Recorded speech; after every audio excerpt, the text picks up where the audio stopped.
하나님 말씀 보시겠습니다. 하나님 말씀은 스가랴서 14장 9절 말씀 한 절만 봅니다.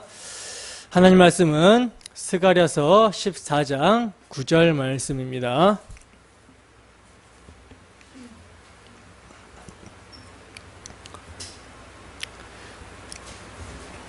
다 찾으셨으면 우리 함께 한 목소리로 합독합니다. 시작. 여호와께서 천하의 왕이 되시리니 그 날에는 여호와께서 홀로 한 분이실 것이요 그의 이름이 홀로 하나이실 것이라. 아멘. 스가랴 파노라마라는 제목으로 하나님 말씀 증거하도록 하겠습니다. 오늘 우리가 함께 살펴볼 소선지서는요, 스가랴서예요.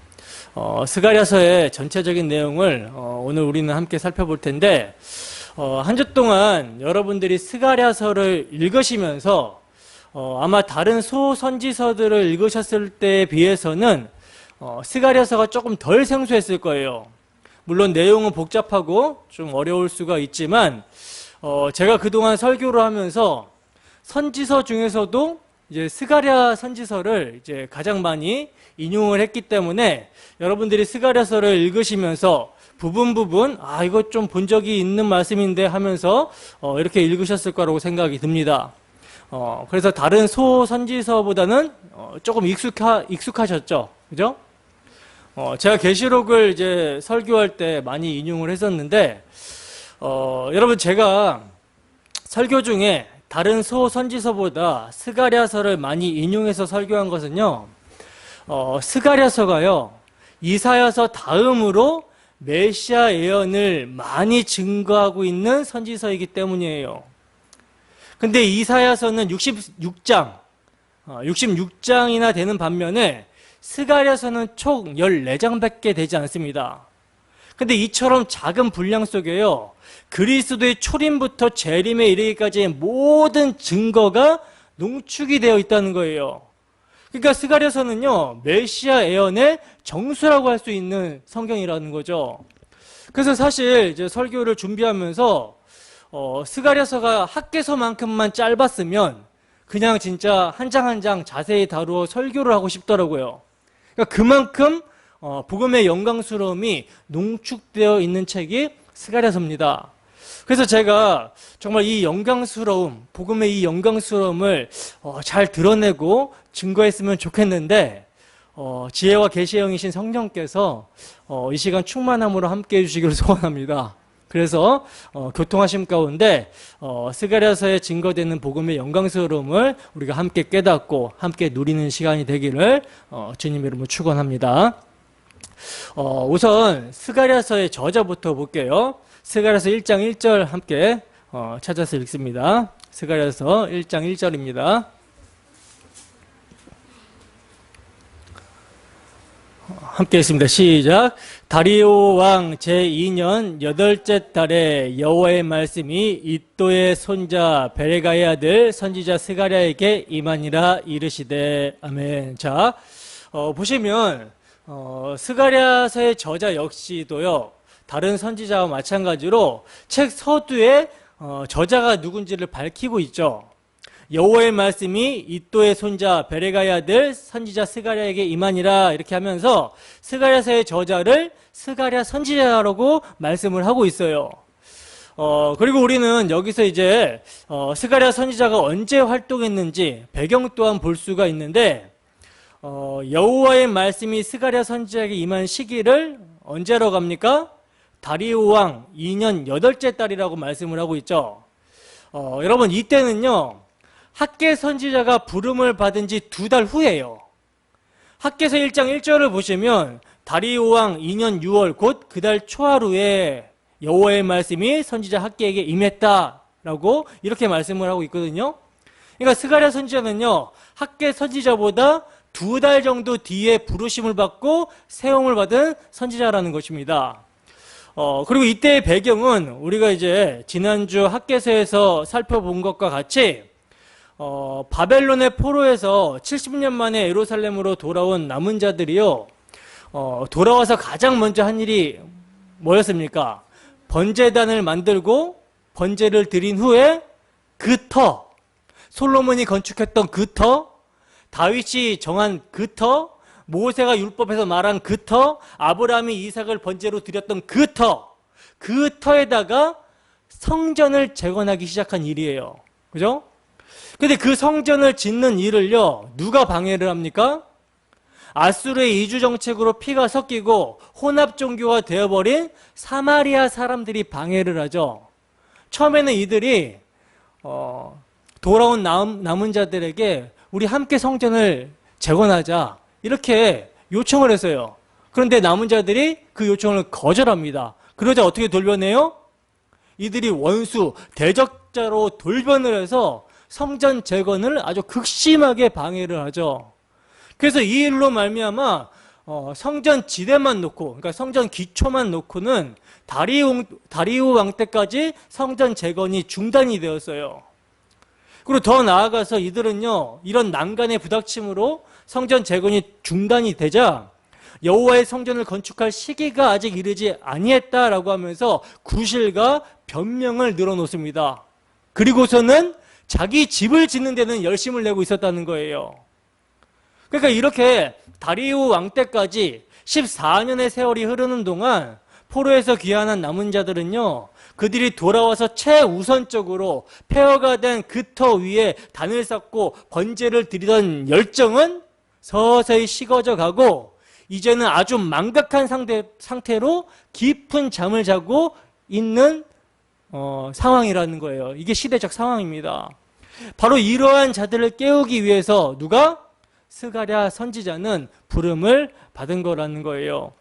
그래서 그의 1차적인 임무는요, 학개 선지자와 함께 14년이나 중단된 성전을 건축하라는, 독려하라는 세우심을 받았어요. 사명을 받았습니다. 그래서 에스라서 6장에 보면 스가랴 선지자의 임무가 무엇인지가 잘 나오고 있는데, 에스라 6장 14절 말씀 함께 찾아보겠습니다. 에스라서 6장 14절 말씀입니다. 에스라서 6장 14절.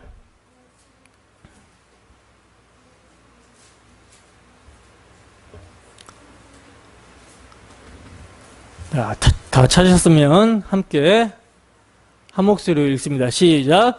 유다 사람의 장로들이 선지자 학개와 이도의 손자 스가랴의 권면을 따랐으므로 성전 건축하는 일이 형통한지라. 이스라엘 하나님의 명령과 바사왕 고레스와 다리오와 아닥사스다의 조서를 따라 성전을 건축하며 일을 끝내되. 아멘. 자, 보시다시피 스가랴 선지자는요, 학개 선지자와 함께 성전 재건을 독려했다라는 사실을 우리가 볼 수가 있었죠. 그렇다면 하나님께서는 왜 성전 재건을 독려하기 위해서 2명의 선지자를 세우셨을까요? 이것은요, 여러분, 성전이 누구에 대한 모형인가 하는 구속사적인 의미를 인식할 때 깨닫게 되는 거거든요. 예수님은요, 뭐라고 말씀하셨냐면, 이 성전은 헐라 내가 사흘 동안에 일으키리라, 이렇게 말씀하셨어요. 근데 예수님이 이 말씀을 하셨을 때의 성전은 뭡니까?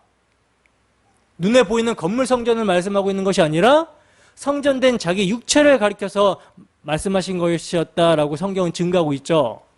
그러므로 학개 선지자는 이 성전의 나중 영광이 이전의 영광보다 크리라, 이렇게 증거를 하고 있고, 스가랴 선지자는요, 내가 내 종 싹을 나게 하리라 하고 예언함으로 성전 건축에서 참 성전 되시는 그리스도를 증거하는데 초점을 맞추고 있는 거예요. 그러니까 우리는 스가랴서에서도 누굴 만나야 된다? 그리스도를 발견하고 그분을 만나야 된다라는 거죠. 여기까지가 이제 배경이었고요. 배경을 살펴봤고요. 그러면 이제 스가랴서의 구조를 한번 보겠습니다. 여러분, 스가랴서의 구조를 보기 전에 몇 장인지를 물어봐야겠죠, 그죠? 스가랴서는 총 몇 장입니까? 14장이죠. 14장의 스가랴서는요, 크게 세 부분으로 나누어 볼 수가 있는데, 첫 번째 부분은 1장에서 6장까지가 첫 번째 부분이에요. 그 내용은 스가랴 선지자가 하나님의 진노를 당한 이스라엘의 조상들의 선례를 제시하면서 백성들에게 돌아와라, 회개할 것을 촉구하고 있습니다. 그러면서 선지자는 하나님께로부터 받은 메시아 왕국에 대한 8가지 환상을 기록을 하고 있어요. 그 첫째 환상이 뭡니까? 붉은 말을 타고 화석류 나무 사이에 선 여호와의 천사, 그리고 새 말의 환상이죠. 그리고 두 번째 환상은 네 뿔과 네 대장장이의 환상. 그리고 세 번째 환상은 측량줄을 잡은 소년의 환상. 그리고 네 번째 환상은 여호와 앞에 선 대제사장 여호수아에 대한 환상. 그리고 다섯 번째 환상은 순금 등대와 두 감람나무의 환상. 그리고 여섯 번째 환상은 날아가는 두루마리에 대한 환상. 그리고 일곱 번째 환상은 에바에 앉은 여인의 환상. 그리고 마지막 8번째 환상은 두 산 사이에서 나오는 네 병거의 환상을 보고 있어요. 그러니까 총 8가지 환상을 그 내용으로 기록을 하고 있습니다. 이게 첫 번째 부분의 내용이에요. 그리고 두 번째 부분은요, 7장부터 8장까지가 두 번째 부분인데, 그 내용을 요약해서 좀 말씀을 드리면, 백성들의 금식 시행 여부를 묻는 질문에 대해서 스가랴 선지자는 위선적 금식에 대해 책망하면서 참된 금식의 의의를 선포를 하고 있어요. 그리고 이후 스가랴 선지자는 이스라엘이 하나님의 도우심으로 회복이 될 것임을 예언하면서 백성들에게 서로 진실하고 화평하며 사랑할 것을 촉구합니다. 그리고 이스라엘이 회복된 후 얻을 예루살렘의 영광에 대해서도 말씀하고 있어요. 여기까지가 이제 두 번째 내용의 요약이고요. 그리고 마지막으로 세 번째 부분은요, 9장에서부터 마지막 14장까지인데 메시아 왕국의 도래와 완성에 대해서 말씀하고 있는 것이 그 내용입니다. 이를 또 요약을 해보면 스가랴 선지자는 이방 열국들이 하나님의 심판을 받게 될 것과 하나님 나라인 이스라엘은 하나님께서 지키시고 보호하실 것임을 예언하면서 아울러 백성들에게 장차 왕으로 오실 메시아로 말미암아 기뻐해라, 그러니까 기뻐할 것을 촉구하면서 메시아의 통치로 백성들에게 승리와 복이 임하게 될 것을 예언합니다. 그리고 그때에는요, 거짓 목자들에게 하나님의 심판이 임할 것이고 하나님의 긍휼로 흩어졌던 이스라엘이 돌아오고 구원을 받게 될 것을 예언하고 있어요. 또한 스가랴 선지자는 메시아의 순환을 이제 예언한 후 거짓 목자들의 심판을 예언하고 있고요. 이후 예루살렘은 하나님의 도우심으로 승리를 얻게 되고 다윗의 집과 예루살렘의 집에 하나님께서 은총과 강구하는 심령을 부어주시게 되면 그들이 이제 자복하고 회개하게 될 것을 예언합니다.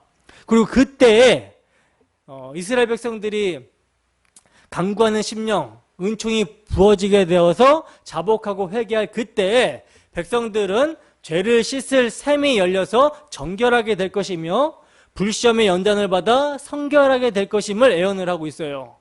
그리고 마지막으로 스가랴 선지자는 여호와의 날에 있을 하나님의 심판이 예루살렘을 비롯하여 온 열방에 임할 것이며 이후 열국이 하나님을 섬기게 될 완성된 메시아 왕국이 성립될 것을 예언하면서 마치고 있습니다.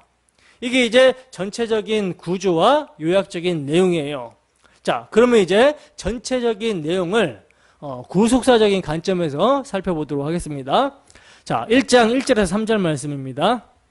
1장 1절에서 3절 말씀 함께 했습니다. 시작.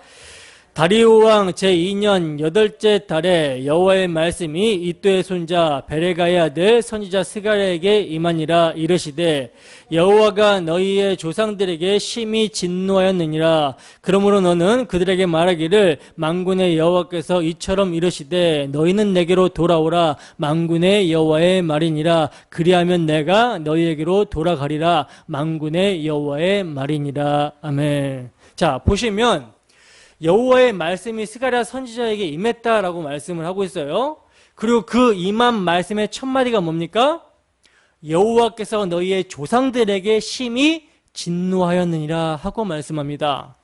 그러므로 너는 그들에게 말하기를 만군의 여호와께서 돌아오라고 하신다 하고 전하라고 하시는 거예요.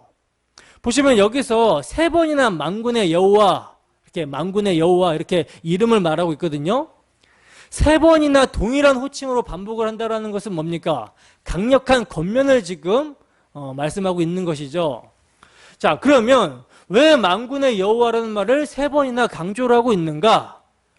여러분, 만군의 여호와라는 말은요, 언약궤와 결부가 되어서 전쟁을 행하시는 것과 관련되어 사용되는 단어예요. 즉 자기 언약을 신실히 이루어내실 때 사용하는 명칭이 만군의 여호와입니다. 하나님께서 당신의 언약을 신실히 이루어내시는 일에 그 어떤 세력도 다 물리치시고 방해하지 못하게 하신다는 다는 용사이신 여호와라는 거예요. 바로 그런 여호와 하나님께서 뭐라고 말씀하십니까? 돌아오라고 말씀합니다. 그러면 하나님께서도 그들에게 돌아가시겠다라고 하시는 거예요. 근데 여러분, 지금 스가랴 선지자의 시대적 상황은요, 이미 바벨론 포로에서 돌아와 있는 상황이죠. 이미 바벨론 포로에서 돌아와 있는 상황이에요. 그리고 성전이 재건이 되고 있습니다. 근데 왜 돌아오라고 하시는 것입니까? 왜 돌아오라고 하시죠? 지난 시간에 살펴본 학개서에서는 그들이 하나님의 성전은 황폐한데 각각 자기들의 집을 짓기에는 빨랐다라고 말씀하고 있었죠. 그러나 이들이 학개 선지자의 책망을 듣고 여호와께서 그들의 마음을 감동시키자 뭐가 됩니까? 각성이 되었다라고 그래요. 그래서 학개 선지자의 말을 하나님의 말씀으로 받았죠. 그리고 나서 뭐합니까? 다시 성전 재건을 건축하기 시작했어요. 근데 이렇게 다시 성전 재건을 그들의 마음에 각성을 받고 다시 성전 재건을 건축하고 있는 중인데 지금 스가랴 선지자는 뭐라 그래요? 다시 돌아오라고 하는 거예요. 이것은요, 여러분, 오늘 우리도 마찬가지입니다. 교회로 모이다가, 그러니까 교회로 출석하다가 나오지 않는 사람들에게 다시 돌아오라고 말한 것은 이해가 되죠. 그죠? 나오지 않는 사람들은 다시 돌아오라고 하는 것은 이해가 되잖아요. 근데 다른 사람들은 잘 오지도 않는 이런 수요일 밤에도 말씀을 듣겠다고 찾아온 여러분들을 향해서 여러분들이야 주께로 돌아와야 됩니다. 이렇게 말하면 여러분들은 어떤 마음이 듭니까? 아니, 내가 지금 주께로 돌아와 있는데 왜 또 돌아오라고 하는가? 그 이야기는 예배당에 나오지도 않고 열심을 내지도 않는 사람들의 이야기지 나의 이야기일 거라고는 생각하지 않죠. 그죠? 그러나 이게 큰 착각이라는 거예요. 어떤 사람들은요, 왜 맨날 복음이냐? 이제 복음을 충분히 들었으니 삶에 어떻게 적용하며 살아야 되는지 그 이야기를 해달라고 합니다. 그러나 여러분, 복음을 충분히 들어서 복음을 압니까? 복음을 충분히 들어서 복음을 아나요? 착각인 거죠. 복음을 정말 알면요, 뭐 말고는 소망이 없어요? 복음 말고는 소망이 없어요. 그래서 나 항상 잊기 쉬우니 또 들려주시오, 또 들려주시오 하는 것입니다. 그래서 항상 복음이 우선이고요, 그 복음에 근거하여 합당한 삶을 살라고 권면하는 거예요. 근데 복음을 말하지 않고 어떻게 살아가야 될지 적용만을 말하면 동력과 양식이 없는데 어떻게 복음에 합당한 삶을 살아갑니까? 여러분, 복음을 말하지 않고 우리가 어떻게 살아가야 되는지만 적용을 하잖아요? 그러면 결국은요, 위선과 외식과 자기 의로 기울어지게 돼 있어요. 그러므로 돌아오라는 것입니다. 그러면 왜 돌아오라고 하시는 것입니까? 그들의 조상들의 행위를 보라는 거예요. 그들에 대한 여호와의 하나님의 진노를 보라는 것입니다. 여러분, 이스라엘 백성들은요, 약속의 땅 가나안에 들어와서요, 성전도 짓고 제사도 지냈습니다. 그러면서 늘 그들이 하는 말은요, 하나님이 우리와 함께 하시니 우리나라는 안전하다라고 여겼다는 거예요. 그러나 여러분, 그들의 율법 지킴과 성전에 대한 제사는 유월절 어린 양의 피, 그 긍휼을 깨닫고 주님을 사랑해서 한 행위가 아니라 자신들의 욕심을 채우기 위한, 탐심을 위한 것이었죠. 하나님과 거래를 하기 위한 율법 지킴이었고 제사 행위였어요. 그러므로 에레미야 선지자는 안식일 날 성전에 나오는 무리들을 가로막고 뭐라고 합니까? 이곳이 여호와의 전이라, 이곳이 여호와의 전이라, 이곳이 여호와의 전이라는 거짓말을 믿지 말라고 외친 것입니다. 그들이 와서 제사를 지내면서 하는 말이 우리는 구원을 얻었다라는 확신을 가지고 간다고 합니다. 그리고 그렇게 해놓고서 돌아가서는 온갖 불법을 행하며 사는 거예요. 하나님의 긍휼을 아는 자로 살아가는 것이 아니라 가나안 사람들의 풍습을 따라서 살더라는 것입니다. 오늘날로 말하면 하나님의 은혜로 살아야 될 자들이 예수 그리스도의 십자가 그 은혜와 사랑을 근거로 살아야 될 자들이 여전히 세상 정신을 따라 살아가는 모습입니다. 나 구원 받았네 해놓고 돌아가서는 세상 사람들이 살아가는 삶의 원리랑 똑같이 그냥 살아가는 모습을 보이더라는 거예요. 그러니 뭐하라? 돌아오라고 하시는 것입니다. 돌아오면 하나님께서도 돌아오시겠다라고 하시는 거예요. 근데 여러분, 우리가 돌아가면 하나님께서도 돌아오시겠다. 여러분, 이 말씀은 일견 조건부적인 듯하고 하나님께서 아직 돌아오시지 않은 듯하게 보이죠. 그죠? 그러나 이 말씀은요, 저들의 철저한 회개를 촉구하기 위해서 하신 말씀이지 전체적인 맥락을 보면 그렇지 않다는 거예요. 16절을 보시면 내가 불쌍히 여김으로 예루살렘에 돌아왔은즉 내 집이 그 가운데 건축되리니 라고 말씀합니다. 이것은 뭐예요? 이미 돌아오셨음을 말씀하고 있는 것이죠.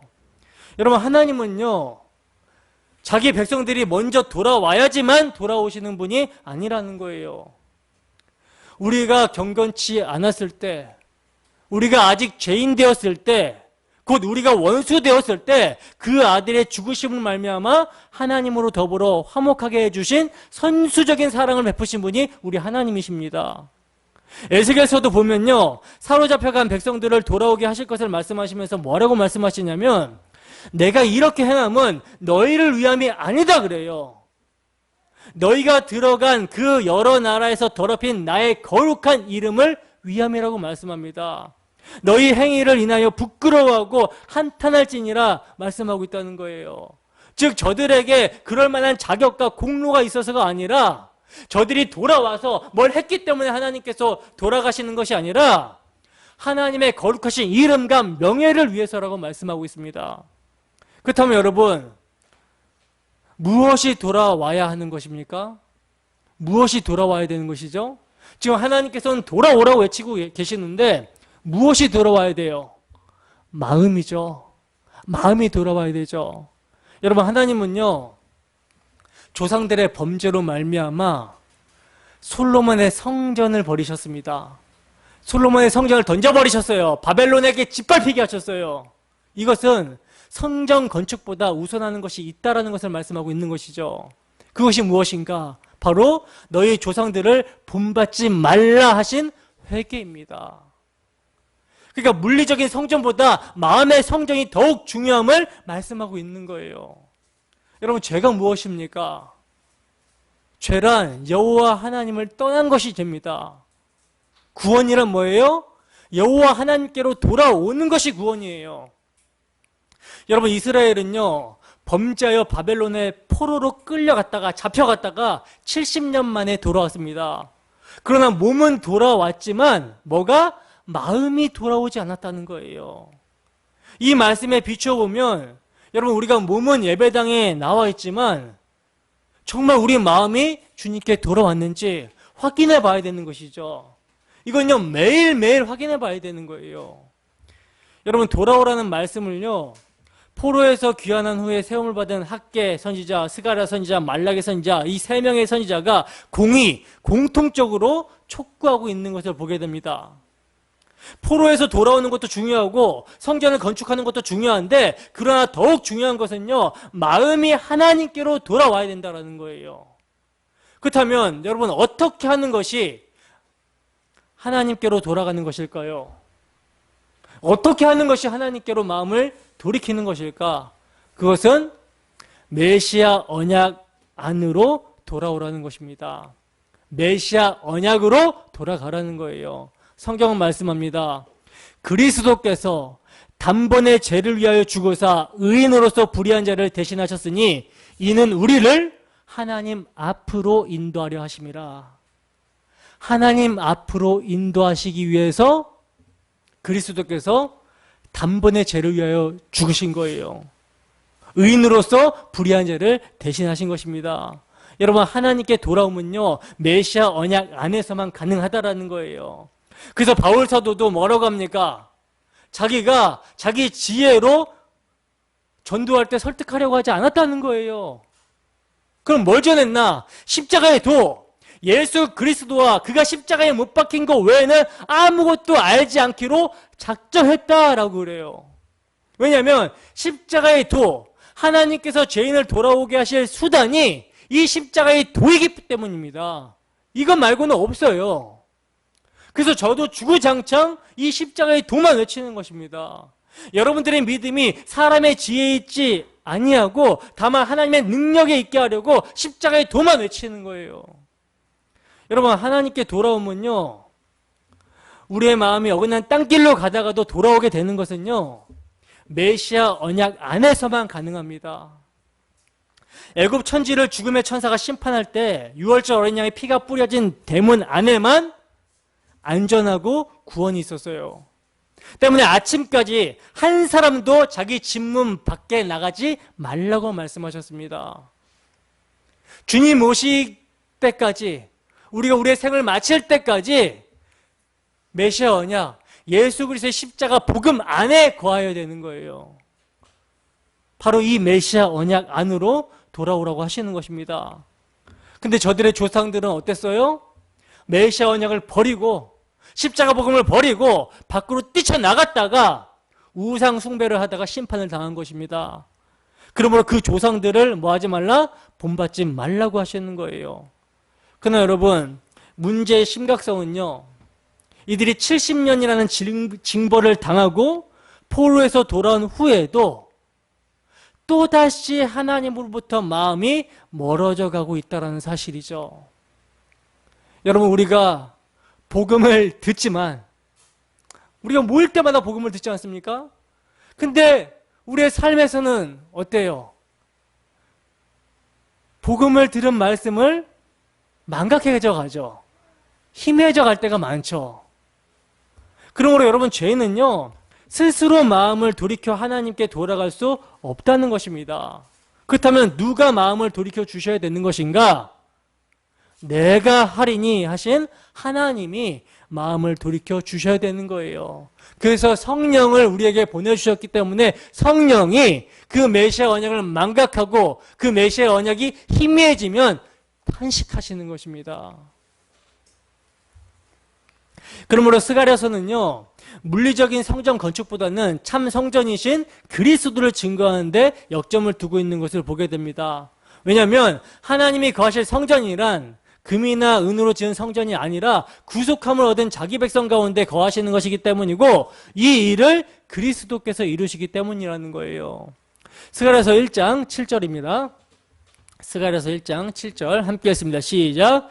다리오 왕 제2년 11째 달 곧 스바덜 24일에 이도의 손자 베레가의 아들 선지자 스가랴에게 여호와의 말씀이 임하니라. 아멘. 자, 이제 돌아오라고 하신 백성들의 마음이 어떻게 돌아오게 되는지를 말씀하고 있는데, 다리오 왕 제2년 11월에 여호와의 말씀이 스가랴 선지자에게 임했다라고 이렇게 말씀을 하고 있어요. 여러분, 이때 받은 말씀이 뭐냐면, 스가랴 선지자는 이때, 그러니까 이 하룻밤 사이에 8가지 환상을 보게 되거든요. 그 환상을 6장까지 말씀을 하고 있어요.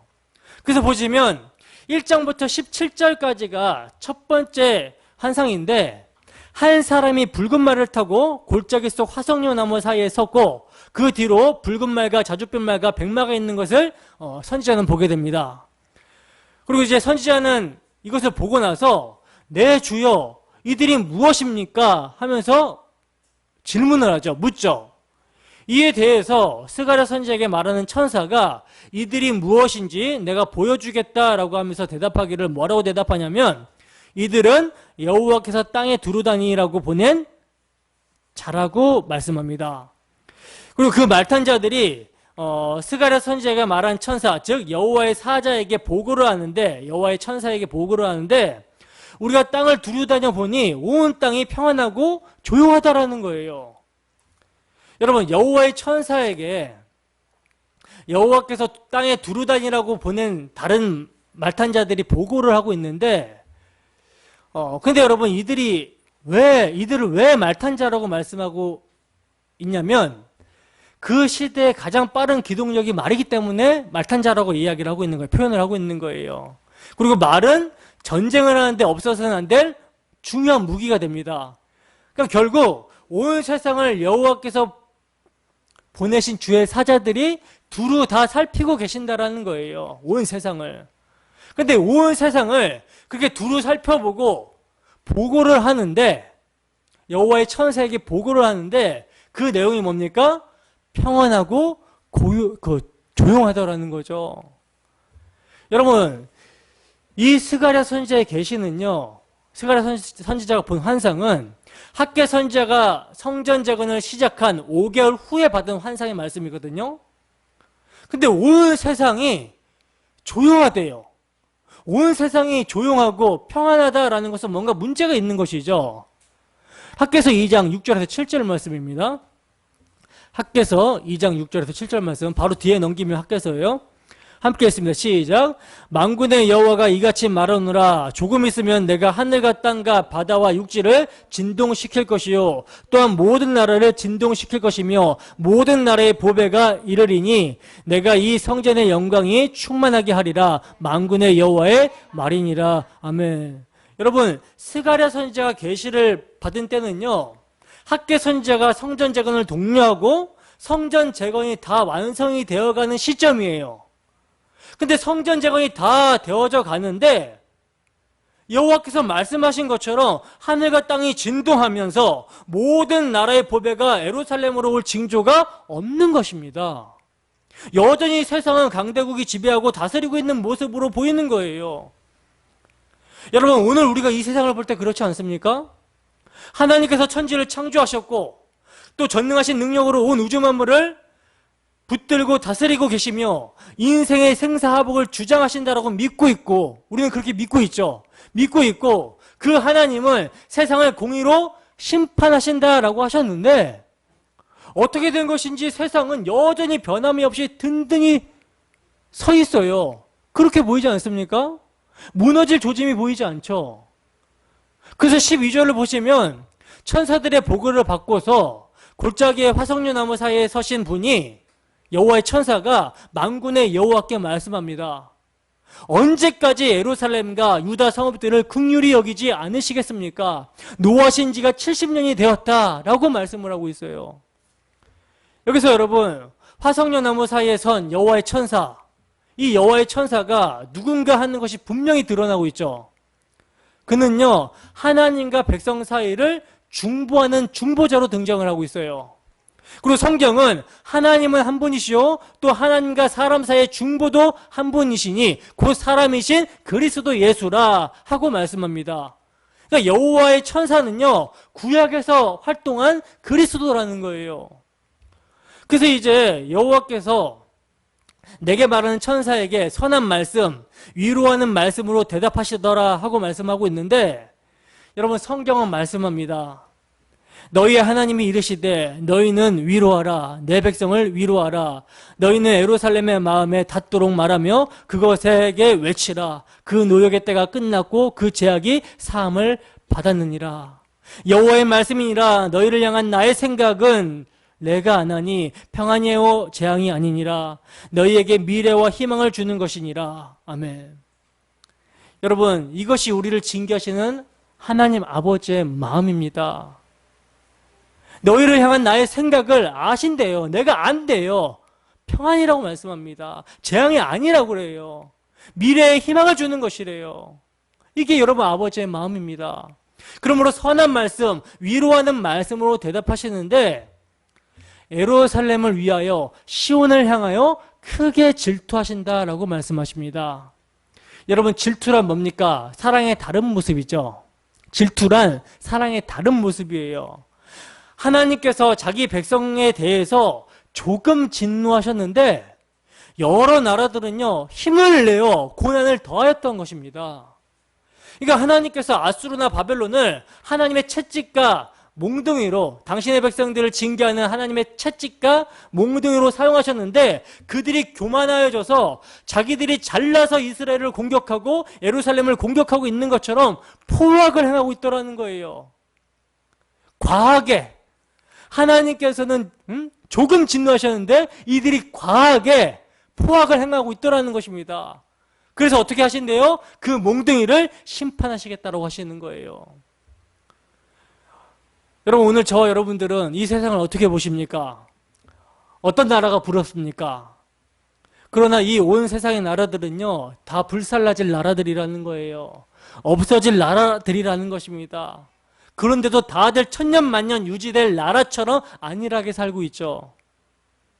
예수님을 죽여버린 이 땅에서 안전하게 살겠다고 하고 있는 것입니다. 여러분, 구약에 범죄한 이스라엘을 징계하기 위해서 강대국을 몽둥이로 잠깐 사용하셨는데 그들이 교만하여지자 그들을 심판하시는 하나님이십니다. 그러나 신약에서는 죄 없으신 하나님의 아들이 십자가에 죽임을 당한 곳이 바로 이 땅이에요. 그렇다면 구약에서 자기 백성 이스라엘을 징계하는 도구로 이방 나라를 사용하시는데 이들이 스스로 교만하여 조금 과했다고 심판하시는 하나님이시라면 하나님의 아들을 짓밟고 자기를 거룩하게 한 언약의 피를 부정한 것으로 여기고 은혜의 성령을 욕되게 하는 자가 받을 형벌이 얼마나 엄청나겠습니까? 히브리서 기자는 생각해 보라고 말씀합니다. 여러분, 지금 온 세상이 어떻습니까? 온 세상이 어떻죠? 하늘과 땅이 진동될 조짐이 있습니까?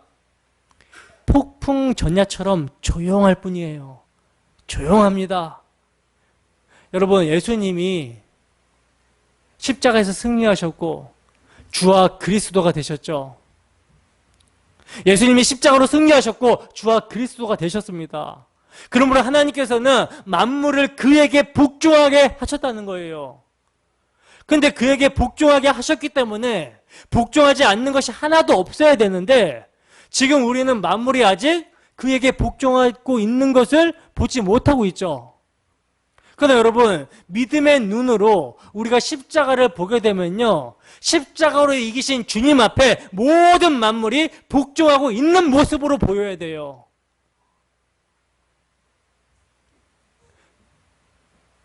십자가에 저주받아 죽은 예수, 십자가에 벌거벗겨져서 죽은 예수, 그 십자가에서 무엇을 이루셨는가? 세상 사람들은 조롱해도 믿음을, 성령이 임해서 믿음의 눈을 가지고 믿음의 마음으로 그것을 보게 되면요, 그 십자가를 보게 되면요, 예수님께서 십자가로 승리하고 이기시고 모든 만물을 그 발 아래 복종케 하신 모습으로 보여줘야 됩니다. 아직 여러분, 심판이 유보가 되고 있는 것은요, 예수님의 재림이 유보가 되고 있는 모습은요, 택하신 자들의 구원을 위한 하나님의 오래 참으심이라는 거예요.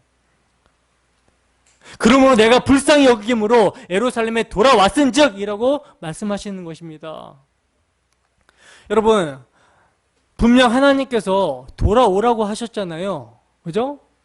그럼 내가 돌아가겠다. 그러나 스스로 돌아갈 능력이 없어요. 스스로 하나님께 돌아갈 능력이 없습니다. 그러므로 주님께서 친히 돌아오시는 거예요. 그것은 이스라엘이 의로워서가 아닙니다. 그들의 행위가 바르기 때문이 아니에요.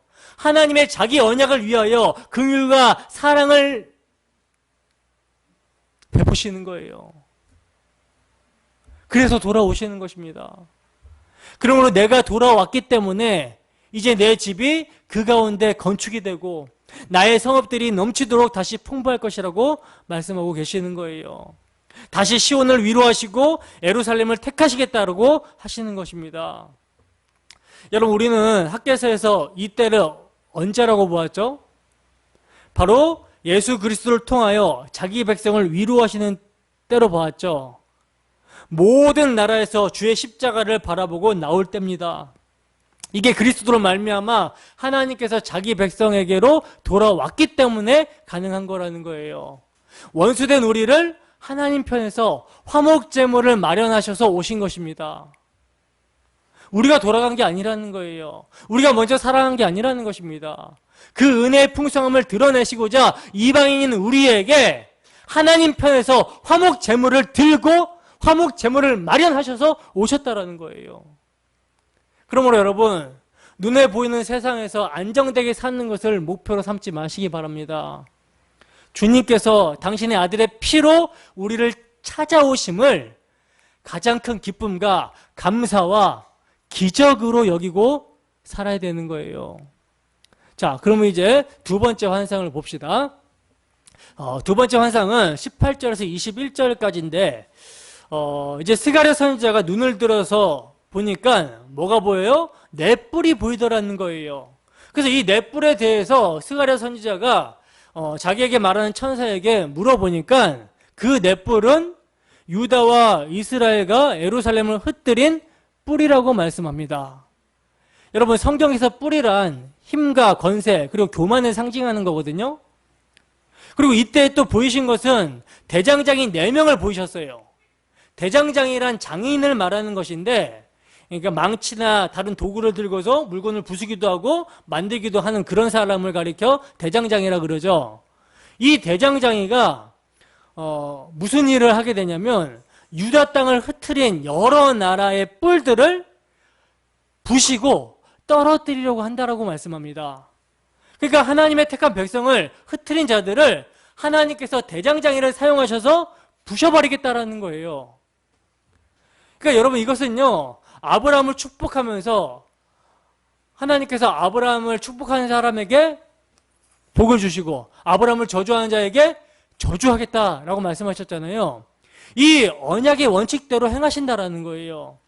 그러므로 여러 나라의 뿔이란 이스라엘을 괴롭게 한 모든 사방의 나라를 가리키는 거예요. 비록 이스라엘이 범죄하여 그들을 몽둥이로 사용하셨지만 그들이 스스로 강해서 그렇게 된 것처럼 교만을 떨 때에 그들을 심판하시겠다라는 것입니다. 그러니까 이렇게 하심으로 이스라엘의 하나님이 어떤 분이신가를 드러내시는 거예요. 자, 그리고 이제 세 번째 환상인데, 세 번째 환상은 2장 1절부터 이제 5절을 보시면 한 사람이 뭘 잡고 있냐면 측량줄을 잡고 있어요. 에스겔서 40장에도 보시면 측량줄을 잡고 있는 사람이 나왔었잖아요. 그 측량하는 사람이 예루살렘을 측량하는 것입니다. 여러분, 여기서 예루살렘을 측량한다라는 것은요, 심판하기 위해서가 아니라 재건하기 위함이거든요. 재건하기 위함. 또한 이제 계시록 11장 1절에서 2절에 보시면 하나님의 성전과 제단과 그 안에서 경배하는 자들을 측량하되 성전 바깥마당은 측량하지 말고 그냥 두라. 이것은 이방인에게 주었은즉 이라고 말씀합니다. 그러니까 여러분, 측량한다라는 것은요, 재건하기 위함이라는 뜻과 동시에 하나님의 통치권, 하나님의 보호권 내에 들어와 있다라는 것을 나타내주고 있는 말이라는 거예요. 그래서 2장 1절을 보시면요, 측량줄을 잡은 자가 어디로 가죠? 그래서 스가랴 선지자가 어디로 가냐고 물으니까 그가 예루살렘을 측량하여 너비와 길이를 보려고 한다라고 말을 합니다. 그리고 이 말을 할 때 다른 천사가 말하기를 또 뭐라 그래요? 예루살렘의 사람과 육축이 많이 거하게 될 것이며 성곽이 없는 성읍이 될 것이라고 말씀을 하고 있죠. 5절에서는요, 여호와께서 내가 불로 둘러싼 성곽이 되며 그 가운데서 영광이 되리라, 이렇게 말씀을 하고 있어요.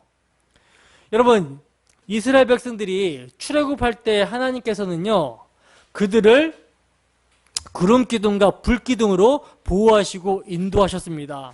낮에는 구름 기둥으로, 밤에는 불 기둥이 되셨어요. 사막에서 여러분, 불 기둥이 되심으로 그들을 따뜻하게 하셨죠. 따뜻하게 하셨어요. 근데 따뜻하게 하신 것뿐만 아니라 또 어떤 기능을 하셨냐면 사나운 짐승들이 접근하지 못하도록 하셨습니다. 그래서 지금도 목자들은 밤에 불을 피워서 사나운 짐승들을 접근하게 하지 못하게 하고 있죠. 그러므로 성곽이 없는 것이 아니라 여호와께서 친히 성곽이 되어주신다라는 거예요. 불성곽이 되어주신다라는 것입니다. 그래서 그렇게 여호와께서 불성곽이 되어주시면 외부에서 접근이 가능해요? 가능하지 않아요? 가능하지 않은 것이죠. 그 어느 누가 불성곽을 넘어 들어오겠습니까? 넘어올 자가 없는 거예요. 그러나 그 안에는 빛이 비추어짐으로 영광이 됩니다. 그러므로 여러분, 측량줄과 불성각에 대한 환상은요, 하나님 나라는 사람의 뜻에 달린 것이 아님을 보여주고 있는 거예요. 사람이 마음대로 확장하거나 재단할 수 있는 것이 아니라는 것을 보여주고 있는 것입니다. 측량하는 줄이 누구의 손에 있어요? 주님의 손에 달렸어요. 이미 하늘에 계획하신 대로 측량하는 것이지 사람이 요구한다가 넓혀지거나 좁혀지거나 하는 것이 아니라는 것이죠. 창세전에 애정하신 대로 주님께서 계획하신 대로 이루어 가시는 거예요. 여러분, 세상의 측량은요, 측량하는 기사의 의도대로 바뀌는 경우도 있어요. 왜 일제시대 때 측량하는 기사가 땅을 조사할 때 뇌물을 주면 지주에게 유리하도록 이렇게 해주어가지고 측량으로 억울하게 땅을 빼앗기는 경우가 허다했다라고 그러잖아요. 그러나 하늘의 계획대로 측량하시는 분은요, 결코 뇌물이 통하지 않습니다. 뭐 어떤 조건이 통하지 않는다라는 거예요. 오직 하나님의 계획대로 1.1획도 틀림없이 측량하신다라는 거예요. 그 측량의 내용이 무엇인가? 요한복음 6장 37절에서 40절 말씀입니다. 요한복음 6장 37절에서 40절 말씀.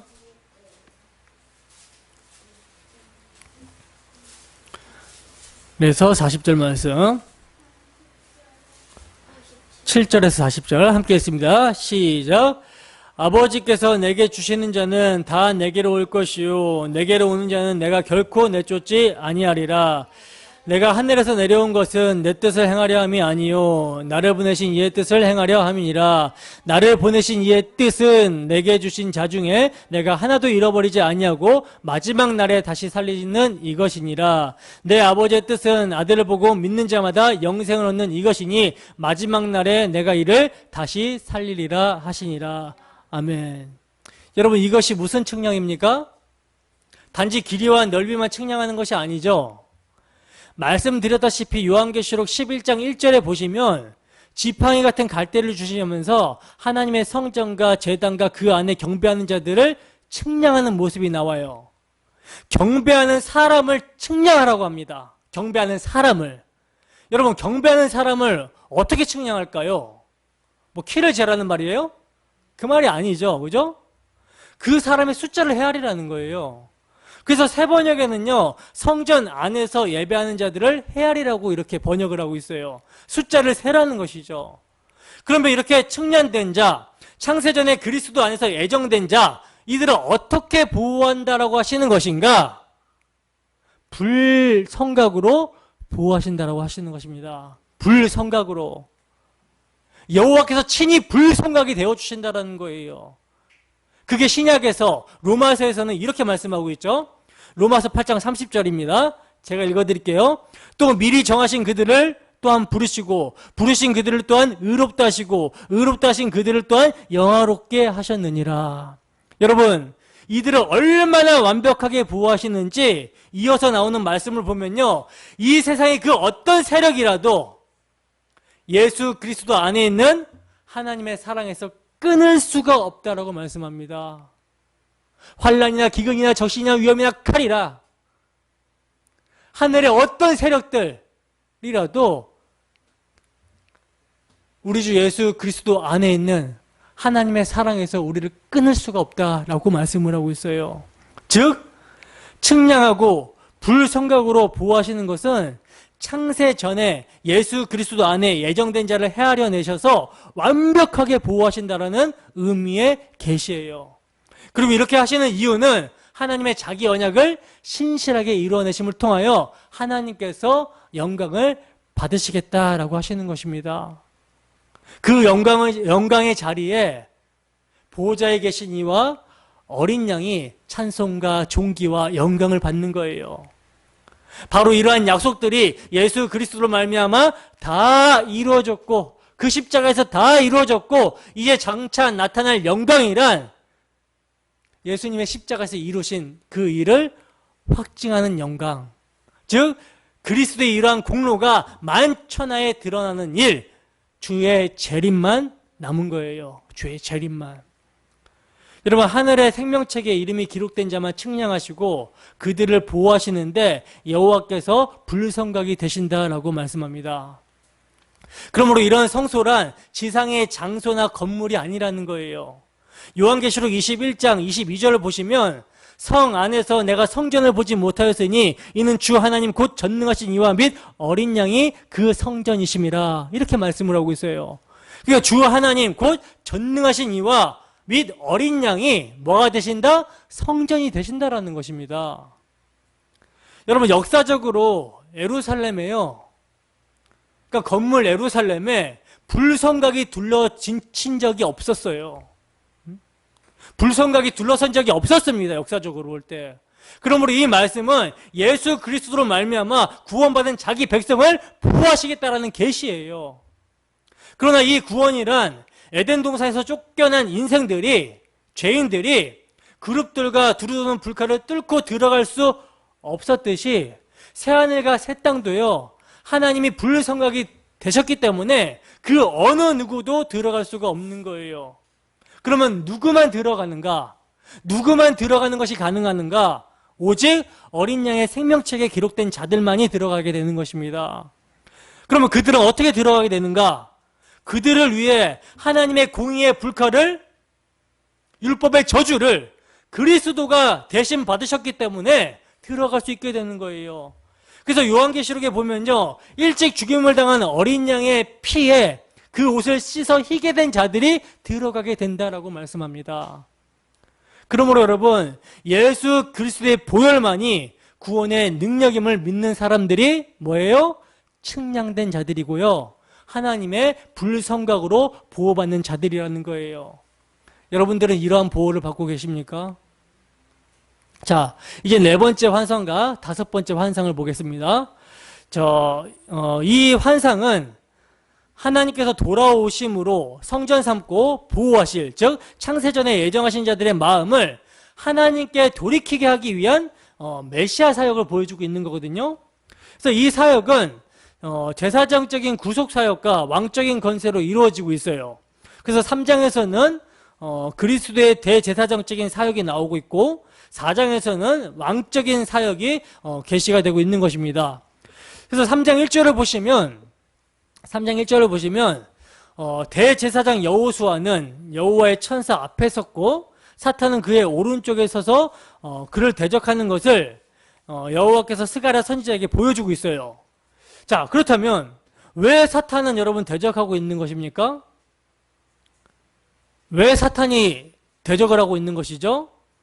그것은 지금 대제사장 여호수아가 더러운 옷을 입고 있기 때문에 대적을 하고 있는 것이죠. 여러분, 대제사장은요, 백성들의 대표입니다. 백성들의 대표예요. 그렇다면 이 모습은 누구의 모습이라는 거죠? 우리들의 모습이라는 거죠. 우리들의 모습. 근데 여러분, 하나님께서는요, 누구를 책망하시냐면 우리를 책망하셔야 되잖아요. 우리가 더러운 옷을 입고 있으니까. 근데 누구를 책망하시냐면 사탄을 책망하십니다. 그래서 3장 2절을 보시면 하나님께서 사탄을 책망하시면서 예루살렘을 택하셨다라고 말씀하고 있죠. 그러면서 하시는 말씀이 뭐예요? 이는 불에서 꺼낸 그슬린 나무가 아니냐라고 하세요. 여러분, 타다 남은 그슬린 나무를 본 적 있습니까? 타다 남은 그슬린 나무를 본 적 있어요? 이들은요, 바벨론이라는 불에서 꺼낸 그슬린 나무였다는 거예요. 그냥 놓아두었다면, 그냥 불 속에 그냥 놓아두었다면 남은 것 없이 다 타버렸을 텐데 하나님께서 불에서 꺼내주심으로 남은 자가 있게 하신 것입니다. 그렇다면 우리는 어디서 꺼내주신 거예요? 지옥불에서 꺼내주신 것이죠. 우리는요, 지옥불에서 꺼내주셨다라고 말할 수 있는 거예요. 누가 우리의 대표가 되심으로?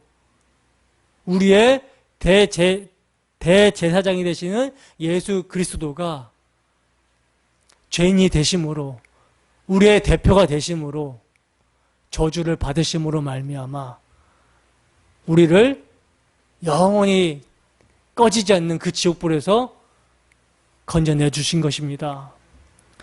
여러분, 하나님께서는요, 불에서 꺼내서 그을린 더러운 옷을 입고 있는 여호수아의 옷을요, 벗기라고 하십니다. 여러분, 더러운 옷은 뭘 상징합니까? 율법의 의, 율법의 행위, 인간의 의를 상징하거든요. 그래서 뭐하라? 벗기라는 거예요. 그리고는 이제 내가 내 죄악을 제하여 버렸으니 내게 아름다운 옷을 입히리라 이렇게 말씀하고 있죠. 여러분 이것이 어떻게 가능해집니까?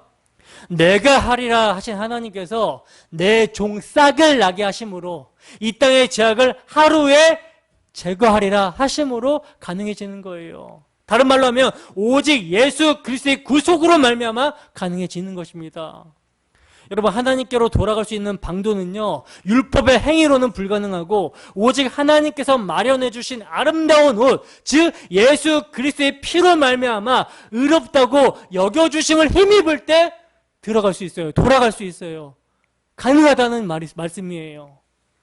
자, 그리고 이제 4장은요 스가랴 선지자가 본 5번째 환상인데 4장은요 결론에 이르러서 이는 기름 부음 받은 자 둘이니 온 세상에 주 앞에 서 있는 자니라 하고 이렇게 마치고 있거든요. 여기서 이 둘은요 누굴 가리키는 거냐면 대제사장 여호수아와 총독 스룹바벨을 가리키는 거예요. 대제사장의 구속 사역에서는 3장에서 환상으로 말씀을 했고 이제 4장에서는 그 초점이 총독인 스룹바벨, 즉 왕적인 건세에 맞춰져 있는데 중심점은요 이것은 힘으로 되지 아니하며 능력으로 되지 아니하고 오직 나의 영으로 되느니라 한 말씀에 있습니다. 그리고 유념해야 될 점은요 제사장, 왕 이 두 직분 모두가 기름 부음을 받은 자 곧 그리스도에 대한 예표라는 점이에요. 이것을 유념해야 돼요. 자, 5번째 환상은 순금 등잔 때와 두 감람나무에 대한 환상으로 시작이 되고 있는데 여러분 순금 등잔 때는요 당시에는 구약 교회를 말하는 것이고 오늘날에는 신약 교회에는 하나님 나라를 상징합니다. 그리고 7 등잔은요 7 등잔은 계시록에서 7 금초대라고 한 지상의 모든 교회를 가리키는 계시예요. 그러니까 우리가 섬기고 있는 교회가 뭐다? 등잔이고 촛대라는 것입니다. 여러분 등잔, 촛대 이것은 뭘 위해 존재합니까? 불을 밝히기 위해서 존재하죠. 근데 등잔과 촛대에 불을 밝히기 위해서는 뭐가 필요해요? 기름이 필요합니다. 그렇죠? 그래서 등잔대 꼭대기 등잔에 7관이 파이프처럼 연결이 되어 있어서 기름을 공급해주고 있더라는 거예요. 또한 그 등잔, 기름그릇 좌우에 서 있는 살아있는 감람나무로부터 그러니까 유전으로부터 기름이 공급이 되고 있다는 것입니다. 이처럼 여러분 교회란 인간의 힘으로 되는 것이 아니라 오직 나의 영이라고 하신 하나님의 영, 그리스도의 영, 성령의 기름 부음, 성령으로만이 가능하다는 거예요. 그래서 4장 7절에 보시면 뭐라고 말씀합니까? 큰 산아 내가 무엇이냐? 내가 스룹바벨 앞에서 평지가 되리라 하시는 거예요. 여기서 여러분 총독 스룹바벨은 누구의 예표로 등장하고 있어요? 기름 부음을 받은 자, 즉 그리스도의 예표로 등장을 하고 있죠. 학개서에서도 스룹바벨을 가리켜 내가 너를 세우고 너를 인장으로 삼으리니 라고 말씀했습니다. 그리고 여러분 큰 산이란 뭘 가리키냐면 대적의 세력을 가리키는 말인데 이 대적의 세력이 어떻게 된대요? 평지가 된대요. 큰 산아 내가 무엇이냐? 스룹바벨 앞에서 평지가 되리라 이렇게 말씀합니다. 이것을 여러분 시편에서는 어떻게 표현하고 있냐면 내가 철장으로 그들을 깨뜨리며 질그릇같이 부수리라 하시도다 하고 시편 2편에서 예언을 하고 있습니다. 그러므로 이제 그가 머릿돌을 내어놓을 때 무리가 외치기를 은총 은총 은총이 그에게 있을지어다 이렇게 말씀을 하고 있는데 여러분 여기서 그가 머릿돌을 내어놓을 때 이게 무슨 뜻일까요? 그는 스룹바벨 그러니까 그리스도를 상징하는 거고 머릿돌을 내어놓을 때란 무슨 뜻입니까? 여러분 엄밀하게 말하면요 성전을 건축할 때 제일 처음 놓는 돌을 모퉁이 돌이라고 그래요. 그리고 맨 마지막에 올려놓는 돌을 머릿돌이라고 하거든요. 그러므로 그가 머릿돌을 내어놓을 때란 그리스도께서 재림하시는 완성의 때를 가리킵니다. 그때 무리가 외치기를 은총이 그에게 있을지어다 하게 된다라는 거예요. 그래서 여호와의 말씀이 또 내게 임하여 이르시되 스룹바벨의 손이 이 성전의 기초를 놓았은즉 즉 모퉁이 돌을 놓았은즉 그 손이 또한 그 일을 마치리라. 그러니까 머릿돌을 놓게 되리라. 이렇게 하시는 것입니다. 여러분 언제나 그러하듯이 이 계시에는요 복합적인 의미가 있는 것이죠. 1차적으로는 지금 재건하고 있는 성전이 대적의 악랄한 방해 공작에도 불구하고 성전의 기초 모퉁이 돌을 스룹바벨이 놓았기 때문에 머릿돌을 내어줌 즉 완공이 되리라 말씀입니다. 완공이 되리라는 말씀이에요. 그러나 궁극적인 성취는요 초림하심으로 구속사역을 시작하신 그리스도께서 재림하심으로 완성하게 될 것을 가리키는 거라는 거죠. 이것을 계시하고 있는 거라는 거죠. 바로 이 예수님의 사역이요 뭘로? 주의 영으로 말미암아 믿어지게 되는 것입니다. 자, 이제 6번째와 7번째 환상을 보시면 6번째 환상은 길이가 20규빗이요 너비가 10규빗이나 되는 크고 넓은 두루마리가 이렇게 날아다니는 환상인데 이 환상은요 첫째로 심판의 확실성과 피할 자가 없다라는 보편성을 나타내고 있고요. 둘째로 이쪽 글 저쪽 글대로 이제 끊어진다라고 하신 말씀과 같이 기록된 대로 심판을 받게 될 것이다 라는 것을 가리키고 있어요. 그리고 셋째로는요 날아가는 것으로 표현하는 것은요 심판의 신속성을 나타내고 있는 말씀입니다. 그리고 7번째 환상은 이제 에바 속에 갇힌 여인의 환상인데 이 환상은요 악의 세력이 득세하고 있다 하더라도 결국 감금당해야 될 것을 나타내주고 있는 계시라는 거예요. 이것은 마치 계시록에서 용을 잡으니 곧 옛뱀이요 마귀요 사탄이라 잡아서 1000년 동안 결박하여 무저갱에 던져 잠그고 그 위에 임봉하여 라고 한 계시록의 말씀을 연상하게 되죠. 여러분 바로 이 악이 우리 주 예수 그리스도의 십자가로 감금을 당하게 됩니다. 사탄이. 그러므로 그 악도 날아가는 두루마리에 기록된 대로 심판당하게 될 것이라는 점에서 두 환상이 결부가 되고 있는 거예요. 6번째 환상과 7번째 환상이. 자, 여러분 왜 저주와 심판이 임하게 됩니까? 왜 저주와 심판이 임하게 되죠? 제가 확신을 가지고 말씀을 드릴 수 있는 것은요 내게 임하여 내 가운데 거할 것임이라고 하시는 그리스도를 배척하고 대적했기 때문이라는 거예요. 그러면 저주가 어떤 방도로 날아가며 각 집에 들어가게 되는가? 이것을 여러분 한번 생각해 봅시다. 계시록에 보면 공중에 날아가는 독수리가 큰 소리로 이르되 땅에 거하는 자들에게 화가 있으리로다 하는 장면과 천사가 공중에 날아가는데 땅에 거하는 자들 곧 여러 나라와 족속과 방언과 백성들에게 전할 영원한 복음을 가졌더라 하는 이런 장면을 보게 되거든요. 계시록에서. 그러면 복음은 천사가 전하고 저주는 독수리가 전한다라는 것입니까? 그 말이 아니죠. 그죠? 묵시는요, 여러분, 상징을 들어서 표현하는 경우가 굉장히 많아요. 이에 빛을 비춰주는 말씀이 있는데, 여러분, 우리 주님께서는 당신의 제자들을 파송하시면서 이렇게 말씀하셨어요. 또 그 집에 들어가면서 평안하기를 빌라. 그 집이 이에 합당하면 너희가 빈 평안이 거기에 임할 것이요 만일 합당하지 아니하면 그 평안이 너희에게로 돌아갈 것이니라. 누구든지 너희를 영접하지도 아니하고 너희 말을 듣지도 아니하거든 그 집이나 성에서 나가 너희 발의 먼지를 떨어버리라. 내가 진실로 너희에게 이르노니 심판날에 소돔과 고모라 땅이 그 성보다 견디기 쉬우리라. 여러분 이 말씀, 이 주님의 말씀이 어떤 말씀인지 아시겠습니까? 제자들은 복을 가지고 찾아갔는데, 복은 뭐예요? 복음이죠. 복을 가지고 찾아갔는데 이를 배척하는 집에는 저주가 임하게 된다라는 말씀이 되는 거예요. 그러므로 이처럼 복과 저주는요 누굴 통해서? 전도자들을 통해서 임하게 된다라는 깨달음입니다. 그러므로 전도자는 신속하기를 마치 날아가는 두루마리와 같아야 된다라는 거예요. 여러분 이 저주는 온 땅 위에 내리는 저주라고 말씀하고 있습니다. 다시 강조하여 말씀을 드리지만 복음을 배척하게 된다면 진공 상태로 남아있는 것이 아니라 복이 임할 그 자리에 뭐가? 저주가 임하게 된다라는 사실이에요. 죄에 대한 하나님의 진노를 그리스도께서 우리를 대신해서 담당하셨는데 이것을 믿지 아니하면 그리스도에게 임한 저주가 믿지 않는 그에게 미치는 것입니다. 그러므로 이제도 전도자들을 통해서 복과 저주는 온 땅을 날아다니면서 임할 곳을 찾고 있는 셈이에요. 제가 이렇게 여러분들에게 전도하잖아요. 복음을 전하잖아요. 그리고 여러분들이 이 복음을 믿고 나가서 또 그 복음을 전하게 되고, 여러분들에게 또 전도함을 받은 자들이 또 전하게 되고, 그렇게 쭉 퍼지는 거예요.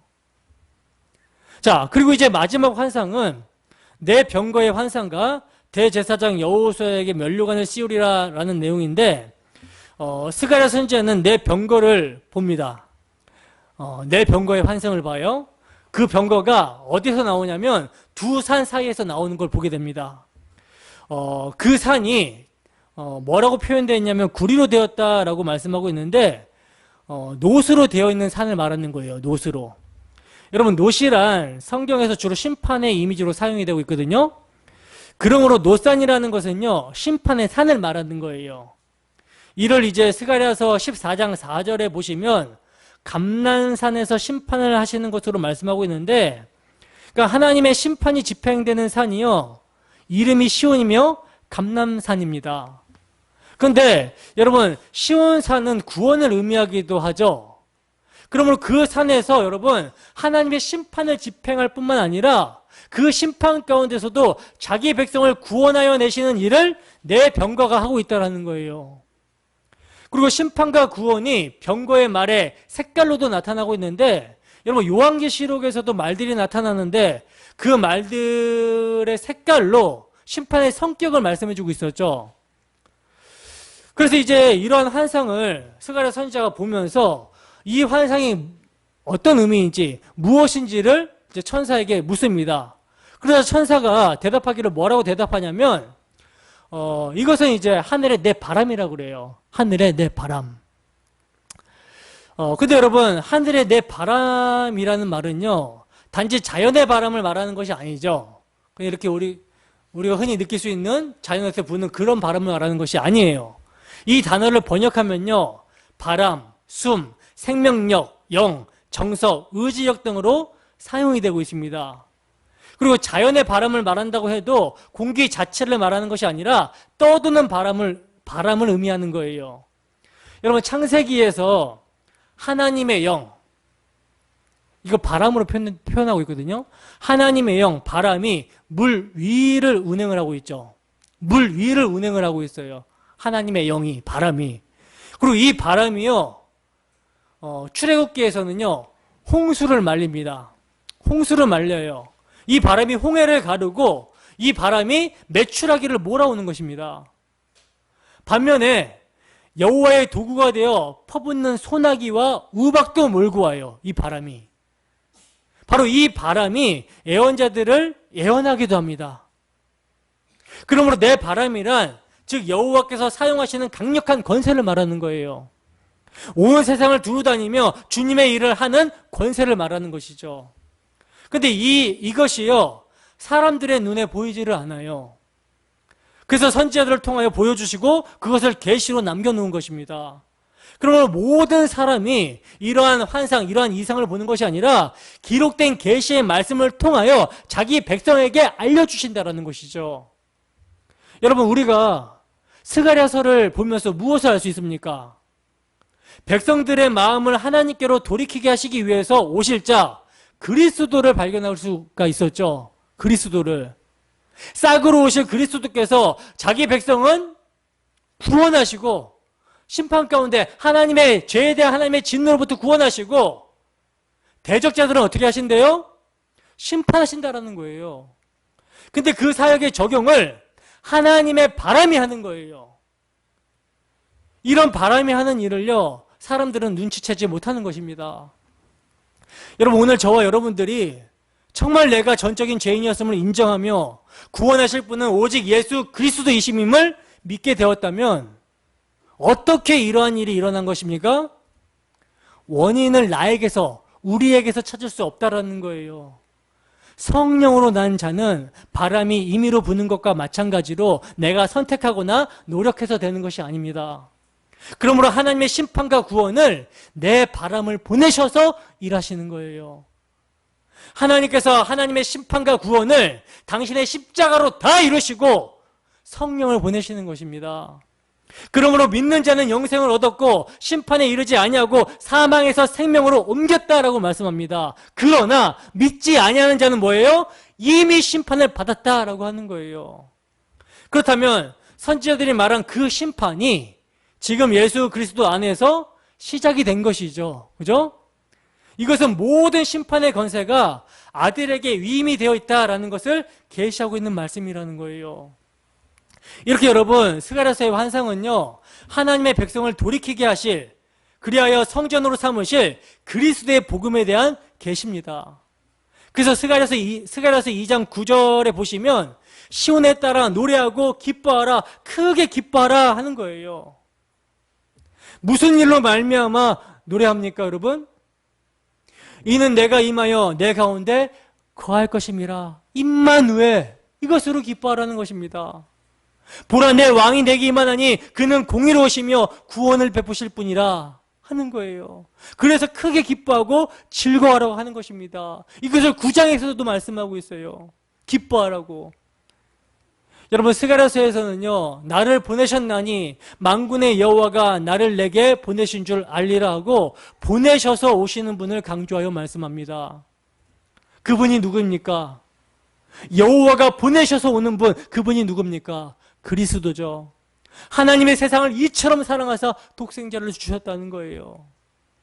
그러므로 스가랴서는요, 보내심을 받아 오실 그리스도에 대한 예언으로 넘쳐나고 있습니다.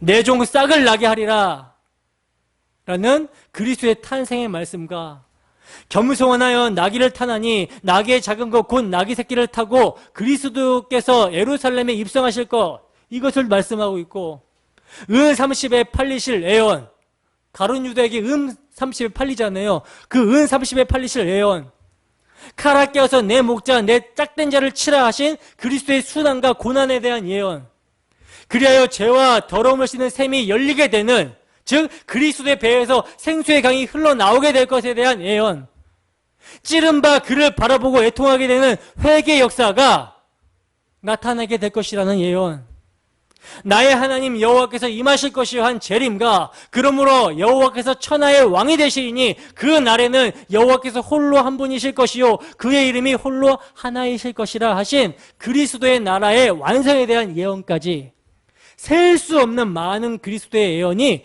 집약되어 있는 것이 스가랴서예요. 즉 그리스도께서 고난을 통과하여 영광을 받으시게 될 모든 복음의 내용을 계시하고 있는 책이 스가랴서입니다. 근데 여러분, 주님께서 이루어 놓으신 이 구속 사역을 인간의 지혜로 알 수가 없죠. 인간 스스로는 돌아올 능력이 없어요. 그래서 뭐가? 다윗의 집과 예루살렘 주민에게 은총과 강구하는 심령을 부어주셔야지만이 되는 것입니다. 그래서 은총과 강구하는 심령이 부어지게 되면, 다른 말로 성령이 임하게 되면 그들이 그 찌른 바 그를 바라보고 그를 위하여 울기를, 애통하기를 독자를 위하여 애통하듯 하며 그를 위하여 통곡하기를 장자를 위하여 통곡하듯 하게 된다라고 하는 거예요. 여러분, 스가랴서는요, 예루살렘을 치러 왔던 이방 나라들 중에 남은 자가 해마다 올라와서 그 왕 만군의 여호와께 경배하며 초막절을 지킬 것이라고 하면서 마치고 있습니다.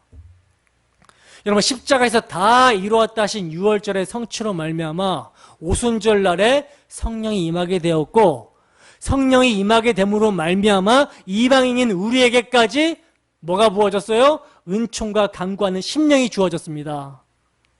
그러면 이제 그들이 뭘 살아간다고요? 초막절을 살아간다라는 거예요. 어떻게 초막절을 살아가게 됩니까?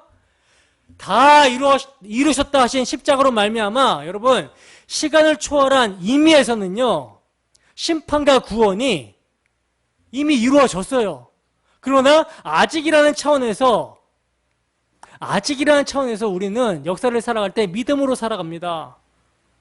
이 땅을 나그네와 이방인으로 살면서 주의 재림, 명절 끝날 그 큰 날을 기다리며 초막절의 완성을 기다리며 주 예수의 복음을 증거하는 증인으로 살아야 된다는 것이죠.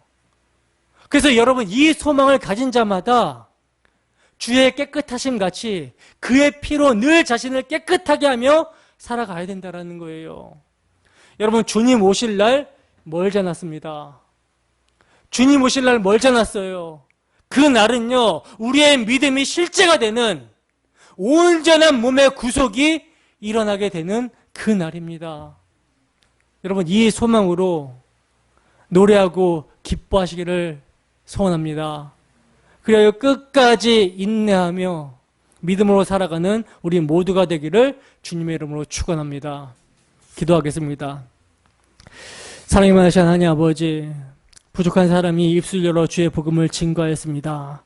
하나님 아버지, 스가랴서에는 우리 주 예수 그리스도의 초림부터 재림까지 복음의 내용이 집약되어 있고 압축되어 있음을 보게 됩니다. 하나님, 이 복음을 들을 때 우리의 마음이 뜨거워짐을 느끼게 됩니다. 주 성령께서 우리의 심령과 우리의 마음 가운데 날마다 은총과 강구하는 심령을 주셔서 찌른 바 그를 바라보고 애통하며 늘 돌이키며 주 예수의 은혜를 우리가 살아갈 수 있도록 인도하여 주시옵소서. 이방인인 우리가, 영원히 멸망에 될 우리가 우리 주 예수 그리스도의 피로 말미암아 구원을 얻었습니다. 하나님, 이 멸망할 도성 세상에서 구원을 얻은 자답게 복음에 합당하게 우리가 살아가게 하시고 주 예수의 영광을 위하여 주 예수의 복음을 증거하면서 심판과 복음을 전하는 우리의 모습이 될 수 있도록 주께서 함께하여 주시옵소서. 감사드리며 거룩하신 예수님 이름으로 기도드립니다. 아멘.